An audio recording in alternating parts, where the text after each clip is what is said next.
Today, I'm breaking down the urchin bait, how to rig it, line, reel, rod, how to fish it, where to fish it. Let's freaking go. I really only rely on a handful of rigging options that consistently put fish in my kayak. So number one, the weighted frog hook. And this isn't something that I've just had success with, right? Jason Christie recently won the 2026 Bassmaster Elite at the Pascatank River fishing a unnamed urchin-style bait and a 2/0 trocar weighted frog hook with a light drop shot weight attached by a split ring. Chrissy said that frog hook improved his hookup ratio while the added weight helped the bait sink naturally and come through that shallow water cleanly. Now, does that mean you have to rig it exactly like Jason?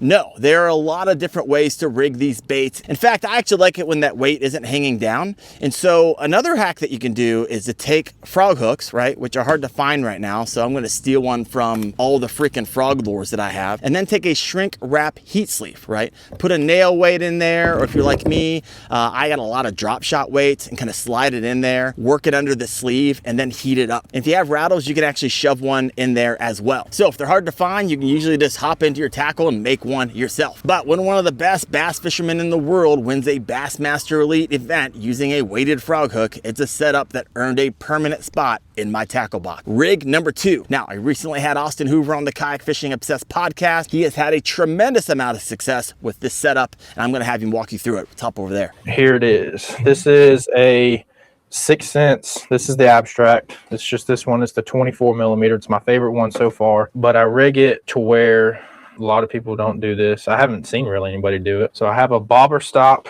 right here on the line, kind of like you would do with punching. Then I have the bait itself, and then just put a treble. This is that quad hook, that Ryuji quad hook. A normal treble of the right size, you know, like a 2/0 treble hook will probably do just fine. You can maybe even go to a 3/0 because this bait has so much appendages and it kind of hides itself. You know, you kind of see it kind of hides itself in there. And then here's the big thing. I'll just pop it out, even though I don't want to because I just got it in there. It's a line through tungsten weight. Whatever depth your fish are at, all I do is I just push this thing out in the middle, and then I put that bobber stop on there to where it keeps the hook from just completely going out, and it keeps everything together. But I'm gonna give you another tip too, is I've probably caught 40 fish on this one, so I'm having to super glue it in. Is that TPE? Because you're like moving that in and out. I don't know what 6 cents is. It's a stretchy material, like, but I just don't know if it's exactly TPE. Pound for pound, this is probably my, you know, shallow to deep, my favorite one. This is a 1/4 ounce. This thing floats, like it's got a lot of volume for floating. So 1/4 ounce is a good one. 1/8 ounce is probably, you know, a very good, like up until about 6 feet, 1/8 ounce, anything 6 to 12, 1/4 ounce, anything after that. Rain man it and calculate, hey, this fish is swimming at this far and it's 15 feet down, so I need to throw it and give it 30 seconds to sink, or go to like a 3/8. But the 3/8 kind of, it goes, like it goes down and goes quick. And then rigging number three, which is my favorite, just stuck a 20-inch bass on it using the Berkley Moeba. Now, this by far is the easiest. Built around a weighted hook called a sonic spike, one of those right there. I actually stumbled across these when I was looking for another way to rig my urchin baits, and I bought a few packs, and honestly, I've become a huge fan. So instead of trying to modify a frog hook or build your own weighted rig, the weight is actually already integrated into the hook, and it's available in different hook sizes and weights, so you can match the hook to the size of your bait and control how quickly that thing is going to fall. So the hook also has a keeper on it, so it's going to hold that bait securely, and it's actually going to stay on there cast after cast without slipping down the shank. And one little trick that I've started doing, if you're fishing one of those more expensive urchin baits, add a little tiny drop of super glue to the hook shank or the bait keeper before you slide that bait into place. It's going to help lock that bait in position so it doesn't keep sliding down after multiple fish or repeated casts. And since some of these baits can cost around $15 a pack, getting an extra few fish out of each one can save you a little money over time. For me, the biggest advantage is simplicity, right? I can literally just grab one of these while I'm on the water, thread the bait on, and be fishing in less than a minute, right? If I want to fish deeper or slow the fall rate, I simply just swap a different weight instead of completely re-rigging the bait. If you're brand new to urchin style baits, this is probably where I would recommend starting. So now let's talk about the rod, the reel, and the line. Now the good news is you don't need a special setup to fish an urchin bait, right? Man, it's bloody hot outside right now. I'm sweating like a pregnant nun sitting next to a Pope.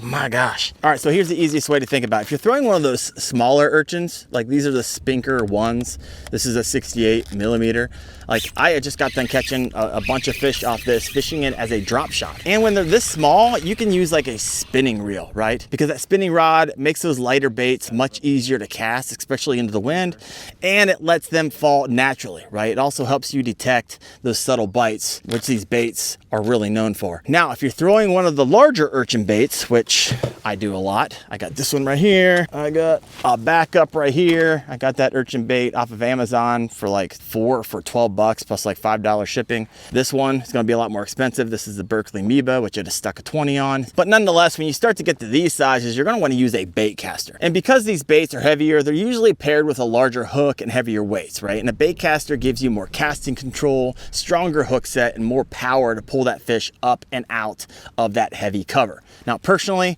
I fish mine on a swim jig rod, and I fish the swim jig type of rod because it already has the length, right? The backbone and the tip that work really well for those larger urchin baits. I like to get a fast reel, right? Usually like 7 or 8 to 1 if possible. And I actually run braid the fluorocarbon leader, right? I think a lot of times when you are utilizing fluorocarbon, especially because you're doing long cast on this usually, with all that line out there, you get a lot of stretch. And a lot of times, especially if you're using some type of treble hook, you're not able to set that hook past the barb. And so I use a 30-pound braid to usually 20-pound fluorocarbon leader, and it works like a charm. So now let's talk about where to fish this bad boy. And the biggest mistake a lot of anglers make is they fish this too fast. An urchin bait is constantly moving on its own, and those strands pulse with the slightest water movement, so you really don't have to overwork this. So when it comes to where to fish it, 2 places stand out above the rest. First is gonna be docks, right? Skip it as far as you can underneath that dock, let it fall in slack line. And I'm not gonna lie to you, these things don't skip great, so you're gonna have to like really chuck it under there. But watch your line closely because many of those bites are gonna happen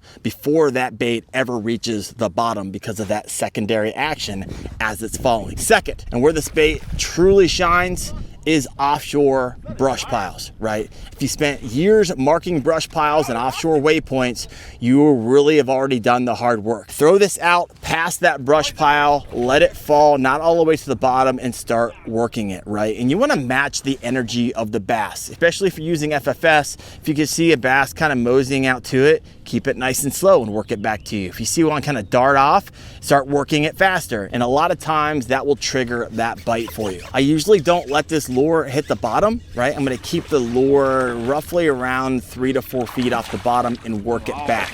And trust me, if they're there and they're hungry, they're gonna jump out and absolutely clobber it. Now, if you're new to urchin baits, especially if you get like the TPE, the stuff that stretches a whole lot, you really gotta watch where you store this stuff, right? Because if you put this in a tackle box and you put it next to something like this, the Berkley Moeba, this is going to melt and you're gonna ruin a lot of your baits. So just keep that in mind. Now, I get it, this thing looks dumb, right? But don't be a Coike Karen. These things flat out absolutely murder them. And don't be surprised if this thing becomes one of your confidence baits. All right, so hopefully it was helpful for you on how to rig this up, where to fish it. Now, if you suck at the chatterbait, I got a video for you right there. If you suck at the swim jig, got you right there. Thanks for watching, guys. I'll see you out in the water.